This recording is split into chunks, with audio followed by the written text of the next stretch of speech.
Hello friends, welcome to the world of CMA. Illustration 14. The following figures are supplied to you by contractor for the year ending 31st December 2016. Year ഒന്ന് note ചെയ്യണേ 2016 ആണ്.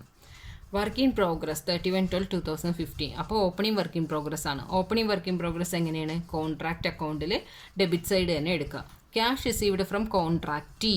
Cash കോൺട്രാക്റ്റിയുടെ നിന്ന് cash receive ചെയ്തിട്ടുണ്ടെങ്കിൽ കോൺട്രാക്റ്റിയുടെ അക്കൗണ്ടിൽ അതെന്തായിട്ട് കാണിക്കണം? അത് credit side cash received എന്ന് പറഞ്ഞ് കാണിക്കണം.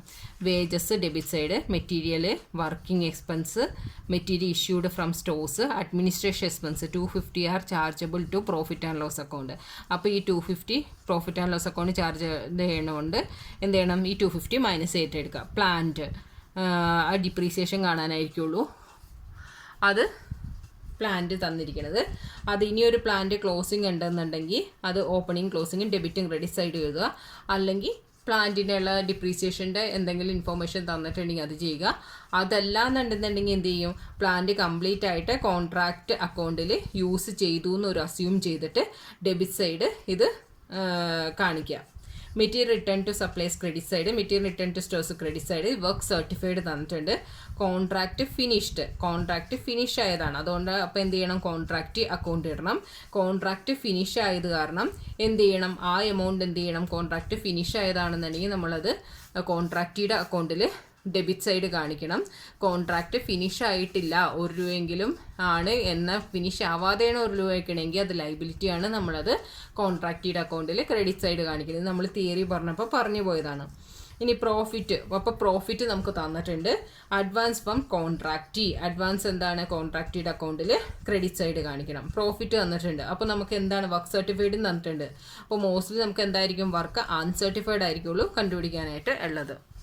ഓക്കെ, ഇനി എന്താണ് ഇതിൽ പറഞ്ഞിരിക്കുന്നത്? Prepare contract ledger account and the total contractees and show the work in progress as would appear in the balance sheet.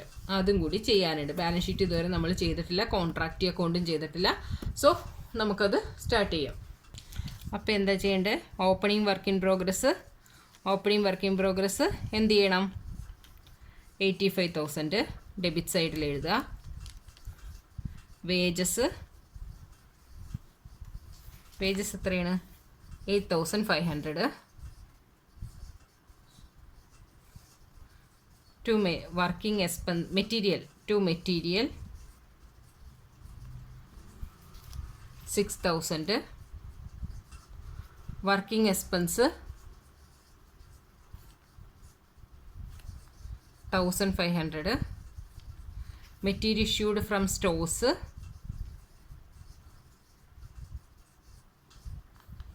10,500. Administration expense 1,250 P&Lലേക്കുള്ള 250 മൈനസ് ചെയ്ത 1,000. പ്ലാന്റ് ഡിപ്രീസിയേഷനിലുള്ള ഒന്നും തന്നിട്ടില്ല. സോ നമ്മൾ പ്ലാന്റ് ചുമ്മാ എഴുതുക. മെറ്റീരിയൽ റിട്ടേൺ ടു സപ്ലയേഴ്സ് അത് credit സൈഡിൽ എഴുതുക. Material return 450. Material return to stores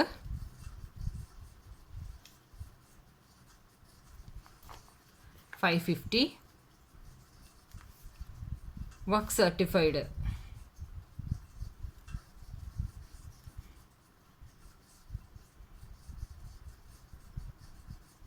work in പ്രോഗ്രസ്സിൽ വർക്ക് സർട്ടിഫൈഡ് 15,000.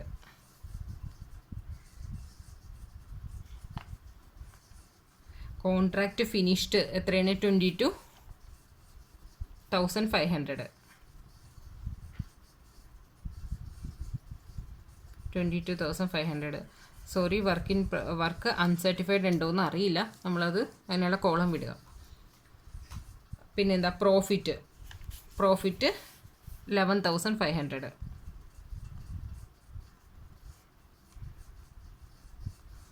പ്ലാന്റ് എത്രയായിരുന്നു? പ്ലാന്റ് ഞാൻ എഴുതിയില്ല. Plant 2,500. Okay. Advance from contractee അതിവിടെ എഴുതേണ്ട കാര്യമില്ല, അത് നമുക്ക് കോൺട്രാക്റ്റി അക്കൗണ്ടിൽ എഴുതാം. ഇനി ഇതെന്താണ്? ടോട്ടൽ ചെയ്യുക. 85,000, 8,500, 6,000, 1,500, 10,500, 1,000, 2,500, 11,500. എത്ര കിട്ടും? 1,26,500. അതിൽ നിന്ന് -450, -550, -22,500, 1 lakh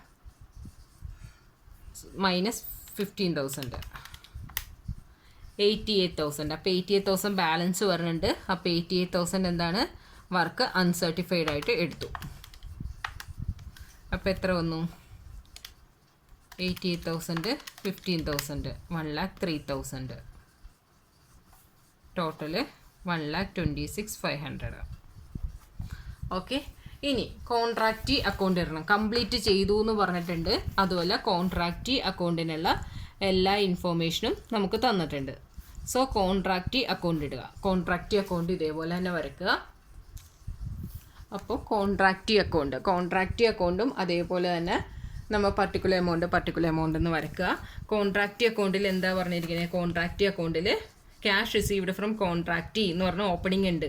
ഓപ്പണിംഗ് ഉള്ളതിന് നമ്മൾ എന്ത് ചെയ്യണം? ഇവിടെ കൊണ്ടുവന്ന് ബൈ ബാലൻസ് ബ്രോ ഡൗൺ എത്രയാണ്? 55,000. ഓക്കെ. പിന്നെ എന്താ പറഞ്ഞിരിക്കണേ? പിന്നെ ഇവിടെ പറഞ്ഞിട്ടുണ്ട് വർക്ക് കോൺട്രാക്റ്റ് ഫിനിഷ്ഡ് എന്ന് പറഞ്ഞ ഒരു എമൗണ്ട് ഉണ്ട്. നമ്മൾ എന്ത് ചെയ്തു? കോൺട്രാക്റ്റ് ഫിനിഷ് ചെയ്യുകയാണെന്നുണ്ടെങ്കിൽ അത് ഡെബിറ്റ് സൈഡിൽ കാണിക്കാം അല്ലേ? കോൺട്രാക്റ്റ് അക്കൗണ്ട് അറ്റാറ്റ് കോൺട്രാക്റ്റ് അക്കൗണ്ട് എന്നുള്ളതാണ്. അപ്പോൾ ഫിനിഷ് ആയതുകൊണ്ട് കോൺട്രാക്റ്റ് അക്കൗണ്ട് എന്ന് പറഞ്ഞിട്ട് 22,500 കാണിക്കുക. പിന്നെ എന്താണ്? അഡ്വാൻസ് ഫ്രം കോൺട്രാക്റ്റിൽ നിന്ന് അഡ്വാൻസ് വീണ്ടും വാങ്ങിച്ചിട്ടുണ്ട്. അഡ്വാൻസ് വാങ്ങിച്ചു കഴിഞ്ഞാൽ എത്രയാണ്? 40,000. അപ്പോൾ ഇനി ബാലൻസ് ചെയ്യണതാണ് കോൺട്രാക്റ്റിയുടെ അക്കൗണ്ടിൻ്റെ ബാലൻസിങ് ഫിഗർ. 40,000, 55,000, 95,000. എത്ര വന്നു? 95,000. അപ്പോൾ ടു ബാലൻസ് ക്യാരി ഡൗൺ എത്രയാണ്? 72,500. ഓക്കെ. ഇനി ഇതിൽ പറഞ്ഞിരിക്കുന്ന ഒരു കാര്യമാണ് എന്ത്? ബാലൻസ് ഷീറ്റ് പ്രിപ്പയർ ചെയ്യാനായിട്ട്. ബാലൻസ് ഷീറ്റ് എന്ന് പറഞ്ഞാൽ എല്ലാം പ്രിപ്പയർ ചെയ്യാനല്ല, എന്താണ്? വർക്ക് ഇൻ പ്രോഗ്രസിൻ്റെ ആ എൻട്രി മാത്രം എങ്ങനെ വരുന്നു എന്നുള്ളത് കാണിക്കാനായിട്ട്. വർക്ക് ഇൻ പ്രോഗ്രസ് ഓപ്പണിംഗ് എത്രയാണ്? 85,000 എന്ന്. വർക്ക് ഇൻ പ്രോഗ്രസ് ഇവിടെ ഓപ്പണിംഗ് 85,000 എന്ന് തന്നിട്ടുണ്ട് അല്ലേ? അതിൽ നമുക്കിപ്പോൾ അതായത് എന്താ പറയുക, ഇപ്പോൾ ഉള്ള വർക്ക് ഇൻ പ്രോഗ്രസ് നമുക്ക് എത്രയാണ് കിട്ടിക്കണേ? വർക്ക് ഇൻ പ്രോഗ്രസ് ഓപ്പണിംഗ് ഇപ്പോൾ എത്ര കിട്ടിക്കണേ? വർക്ക് സർട്ടിഫൈഡും വർക്ക് അൺസർട്ടിഫൈഡും കൂടി വർക്ക് ഇൻ പ്രോഗ്രസ് എത്രയാണ്? 1,03,000 ആണ്. സോ വർക്ക് ഇൻ പ്രോഗ്രസ് എങ്ങനെ എഴുതണം? Work in progress 1,03,000. അതിൽ നിന്ന് എന്ത് ചെയ്യണം? അതിൽ നിന്ന് നമ്മൾ ക്യാഷ് റിസീവ്ഡ് മൈനസ് ചെയ്യണം. ക്യാഷ് റിസീവ്ഡ് എത്രയാണ്? ക്യാഷ് റിസീവ്ഡ് ഓപ്പണിംഗ് കൊടുത്തിട്ടുണ്ട്. ക്യാഷ് റിസീവ്ഡ്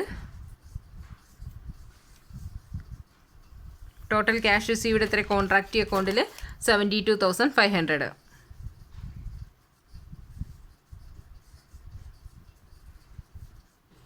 പിന്നെ റിസർവ് ഉണ്ടെങ്കിൽ റിസർവ് മൈനസ് ചെയ്യുക. റിസർവ് ഇല്ല ഇവിടെ തൽക്കാലത്തേക്ക്. So balance 1,03,000 minus 72,500, 30,500. ഇനി ഇവിടെ എന്ത് കാണിക്കുക? പ്ലാന്റ് കാണിക്കുക. പ്ലാന്റിന് പക്ഷേ എന്താണ്? ഡിപ്രീസിയേഷൻ ഒന്നുമില്ല. സോ അങ്ങനെയാണെന്നുണ്ടെങ്കിൽ അത് ഫുള്ളായിട്ട് ക്ലോസ് ചെയ്തു എന്നുള്ള ഇതാണ്. അതുകൊണ്ട് അങ്ങനെ അല്ലാത്ത കേസിലാണെങ്കിൽ പ്ലാന്റും കൂടി കാണിക്കുമായിരുന്നു. Work in progress cash received minus reserve ഉണ്ടെങ്കിൽ റിസർവ് കാണിക്കുക. ഇവിടെ റിസർവ് ഇല്ല, അതുകൊണ്ടാണ് കാണിക്കാൻ. പ്ലാന്റ് ഡിപ്രീസിയേഷൻ മൈനസ് ചെയ്തിട്ട് ഉണ്ടായിരുന്നെങ്കിൽ അതും കാണിക്കുമായിരുന്നു. ഓക്കെ, ഇതാണ് 14th പ്രോബ്ലം. ഇനി 15th പ്രോബ്ലം എന്താണെന്നുള്ളത് നോക്കാം.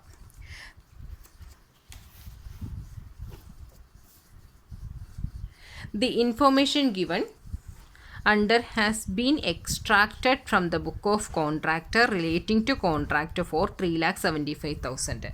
കോൺട്രാക്ട് എത്രയിരിക്കുകയാണ്? 3,75,000 ആണ്. അത് 1 year, 2nd year, 3rd year എന്ന്, അതായത് ഓരോ വർഷത്തെ ഇതും കൊടുത്തിട്ടുണ്ട്. Material, direct expense, indirect, wages, total work certified എത്രയാണ്, അൺസർട്ടിഫൈഡ് എത്രയാണ്, പ്ലാന്റ് എത്രയെന്ന് കൊടുത്തിട്ടുണ്ട്. Value of plant at end of first ഇയറിൻ്റെ എൻഡിൽ പ്ലാന്റ് 4,000 ഉണ്ടായിരുന്നു.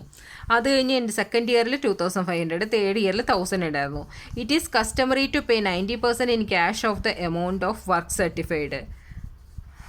Prepare the contract account and show how the figure would appear in the balance ഷീറ്റിലുള്ളതും കാണിക്കണം. പക്ഷേ ഈ 1 year, 2nd year, 3rd year എന്ന് പറഞ്ഞിട്ടുണ്ടെങ്കിൽ നമ്മൾ ചെയ്യണമല്ലോ ഒരുമിച്ച് ഒരേ ഇതിൽ തന്നെ first year, 2nd year, 3rd year എന്ന് 3 കോളം ഒരുമിച്ച് വരച്ച് അത് ചെയ്യാൻ പാടില്ല.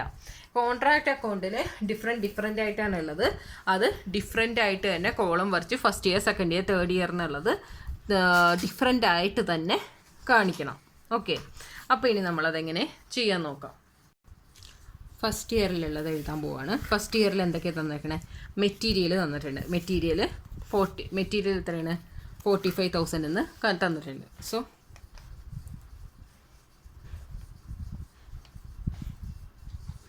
45,000. Direct expenses 1,750. Indirect expenses 750. Wages 40,500. Work certified, അൺസർട്ടിഫൈഡും തന്നിട്ടുണ്ട്. അപ്പോൾ by work in progress, work certified 87,500. Work uncertified നില്ലാണ്. So 87,500 work in progress. Plant 5,000. Plant closing തന്നിട്ടുണ്ട്. പ്ലാന്റ് ക്ലോസിങ് എത്ര? ഫസ്റ്റ് ഇയറിൽ 4,000. സോ ഇതപ്പോൾ എങ്ങനെയാണ് കണ്ടത്? വർക്ക് സർട്ടിഫൈഡ് തന്നിട്ടുണ്ട്. കോൺട്രാക്ട് പ്രൈസ് 3,75,000 ആണെന്ന് പറഞ്ഞു. അപ്പോൾ ഡിഗ്രി ഓഫ് കംപ്ലീഷൻ എങ്ങനെയാണ് കണ്ടത്? അതായത് 87,500 ഡിവൈഡഡ് ബൈ 3,75,000 ഇൻറ്റു 100. എത്ര വന്നു? 23.33%. അപ്പോൾ എന്താണ്? P&L ഒന്നും ട്രാൻസ്ഫർ ചെയ്യേണ്ട. പ്രോഫിറ്റ് ആണെന്നുണ്ടെങ്കിൽ ബാലൻസ് റിസർവിലേക്ക് എല്ലാം ട്രാൻസ്ഫർ ചെയ്യുക. ഓക്കെ, അപ്പോൾ ഇത് പ്രോഫിറ്റ് ആവാൻ സാധ്യത കുറവാണ്. നമുക്ക് നോക്കാം. 45,000, 1,750, 750, 42,500, 5,000, 95,000 വന്നിട്ടുണ്ട്. ഇവിടെ എന്തായാലും 95,000 വന്നില്ല. അപ്പോൾ അത് ലോസാണ്. അപ്പോൾ ഒന്നും ചെയ്യേണ്ട കാര്യമില്ല. എന്ത് ചെയ്യണം? By loss 87,500 minus 4,000. 3,500 എന്താണ്? ലോസാണ് വന്നിരിക്കുന്നത്. 3,500 എന്നുള്ളത് ലോസ് കാണിച്ചിട്ടുണ്ട്. സോ 95,000 ടോട്ടൽ ചെയ്യുക. ഇനി സെക്കൻഡ് ഇയർ വരുമ്പോൾ എന്ത് ചെയ്യണം? സെക്കൻഡ് ഇയർ വരുമ്പോൾ അതേപോലെ തന്നെ എന്താണ്? മെറ്റീരിയൽ മെറ്റീരിയൽ എത്രയാണ് സെക്കൻഡ് ഇയറിലെ material? 55,000. Direct expense 6,250. Indirect expense 1,000. Wages 57,500.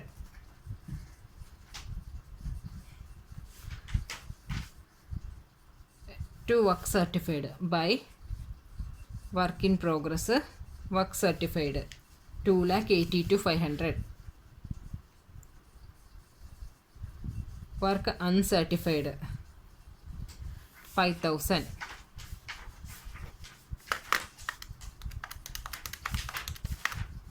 $2,87,500 total. പിന്നെ പ്ലാന്റ്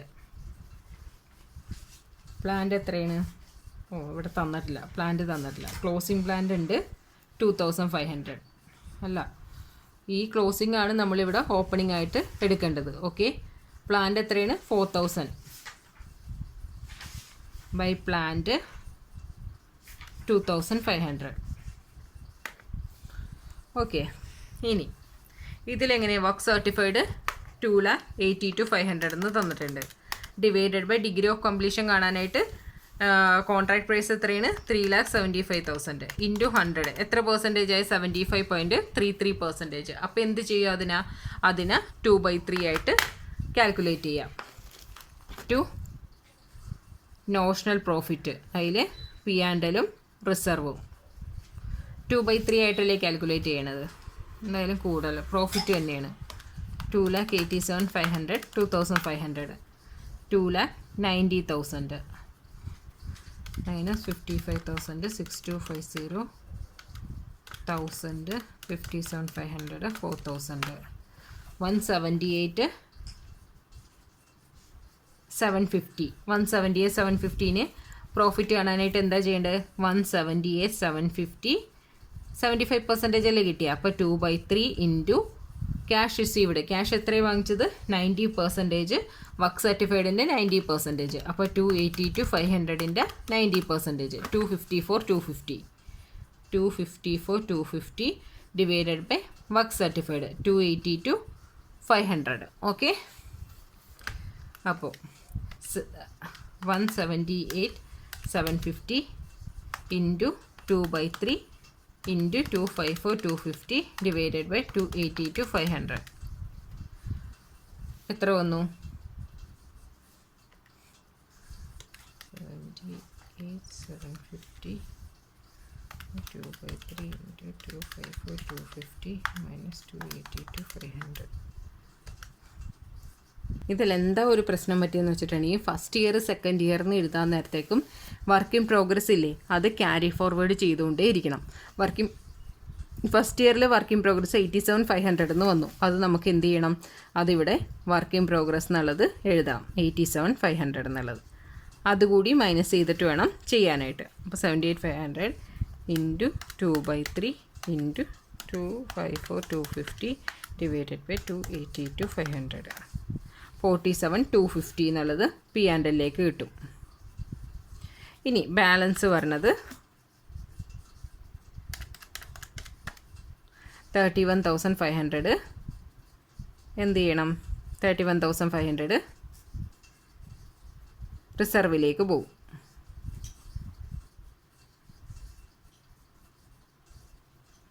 ഓക്കെ, ഇനി അടുത്ത് തേർഡ് ഇയർ കൊടുക്കാൻ നേരത്തേക്ക് എന്ത് ചെയ്യും, തേർഡ് ഇയർ കൊടുക്കാൻ നേരത്തേക്കും നമ്മൾ എന്ത് ചെയ്യണം,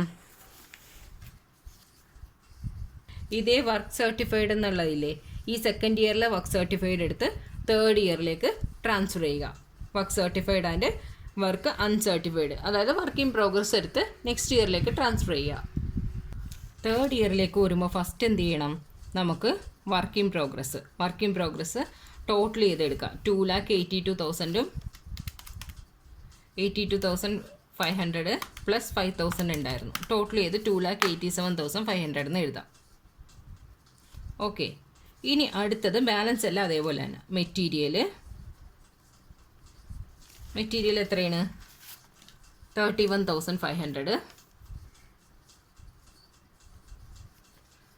to direct expense 2,250 to indirect expense ഒന്നും തന്നിട്ടില്ല, to wages 42,500 total work certified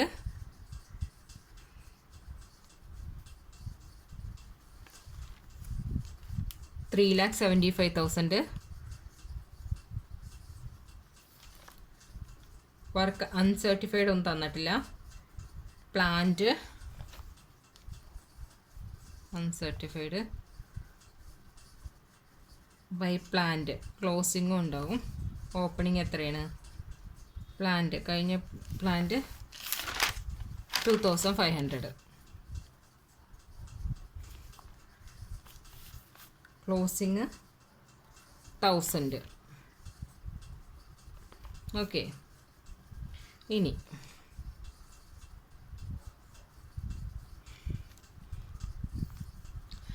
എന്താണ് കണ്ടത് 3,75,000 അല്ലേ. 3,75,000 നിന്ന് 3,75,000 വർക്ക് അപ്പം കംപ്ലീറ്റ് ചെയ്തു. 100% വർക്കും കംപ്ലീറ്റ് ചെയ്തു. 100% വർക്കും കംപ്ലീറ്റ് ചെയ്യുമ്പോൾ നമ്മൾ എന്താ ചെയ്യുക, അതിൽ പി ആൻഡ് എല്ലിലേക്ക് റിസർവിലേക്കൊന്നും ചെയ്യൂല, പക്ഷെ എന്താ ചെയ്യണത്, P&Lലേക്ക് ട്രാൻസ്ഫർ ചെയ്യും. അതിന് മുന്നേ ആയിട്ട് റിസർവ് എന്നുള്ളത് കഴിഞ്ഞ പ്രാവശ്യത്തെ റിസർവ് ഉണ്ട് 31,500. ആ റിസർവ് എന്ത് ചെയ്യണം, ഇങ്ങോട്ട് ക്യാരി ഫോർവേഡ് ചെയ്യണം. അപ്പം എന്ത് ചെയ്യും, ബൈ റിസർവ് 31,500 ക്യാരി ഫോർവേഡ് ചെയ്തു. ഇനി എന്ത് ചെയ്യണം, ഇനി നമുക്ക് അതിൽ ഇത് ബാലൻസ്